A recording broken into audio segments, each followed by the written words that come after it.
आए पार्लिमानी कमेटी बनाएं और मामलात को आगे बढ़ाएं। वजीर आजम की तहरीक इंसाफ को फिर मुज़ाकरात की पेशकश। कहा पार्लिमानी कमेटी 2014 के धरने का भी अहाता करेगी। वजीर आजम काबीना इजलास से खिताब में बोले, PTI के मुतालबात का जवाब हुकूमती कमेटी ने तहरीरी तौर पर देना था। 28 तारीख को मीटिंग से इनकार करके PTI मुज़ाकरात से भाग रही है। 2018 के इंतखाबात में धांधली हुई, हम खुले दिल के साथ मुज़ाकरात में बैठे।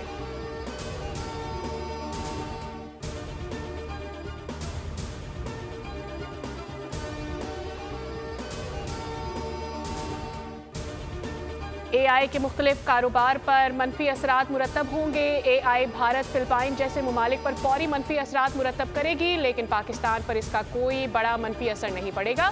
CEO सेफग्राफ कंपनी और वेमेन ह्यूमन के प्रोग्राम में बोल न्यूज़ अब्बासी के साथ में गुफ्तगू। कहा पाकिस्तान 25 करोड़ आबादी की बहुत बड़ी मार्केट है। वक्त आ गया है कि टेक एंटरप्रेन्योर्स पाकिस्तान के लिए मसनूआत तैयार करें।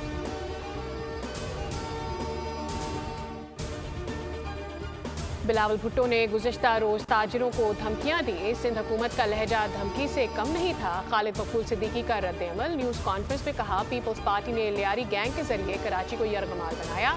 आज रोज़ाना की बुनियाद पर भत्ता तलब किया जा रहा है, ना देने पर रोज़ कत्ल किए जा रहे हैं। आपने ताजिरों से मुलाकात में स्ट्रीट क्राइम पर माफ़ी क्यों नहीं मांगी? सिंध के शहरी इलाकों को कमाल महारत से तबाह किया जा रहा है।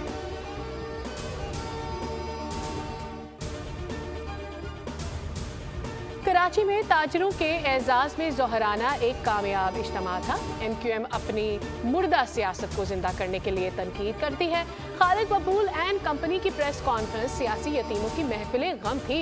सिंध के सीनियर वजीर शर्जील इनाम मेमन का खालिद मकबूल सिद्दीकी के बयान पर रद्द-ए-अमल। कहा MQM इसलिए तनकीद करती है कि उस पर जवाबी तनकीद हो और उसका सियासी कद बढ़े।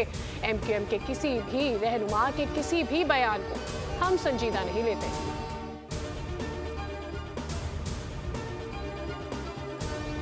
शबानुल-ए-आज़म का चांद नजर आ गया। चेयरमैन रोयते हलाल कमेटी मौलाना अब्दुल खबीर आज़ाद की ज़ेर सदारत चांद की रोयते हलाल पर इजलास। और मौलाना अब्दुल खबीर आज़ाद ने ऐलान किया कि यकम शाबान कल बरोज़ जुम्मा को होगी, जबकि शब बारात 13 फरवरी बरोज़ जुमरात को मनाई जाएगी। माहिरीन फल्कियात का कहना है कि पाकिस्तान में रमज़ान मुबारक का चांद 28 फरवरी या यकम मार्च को नजर आ सकता है। ईद उल फितर 30 या 31 मार्च को हो सकती है। सब्सक्राइब करें और बेल दबाएं ताकि कोई खबर रह न जाए।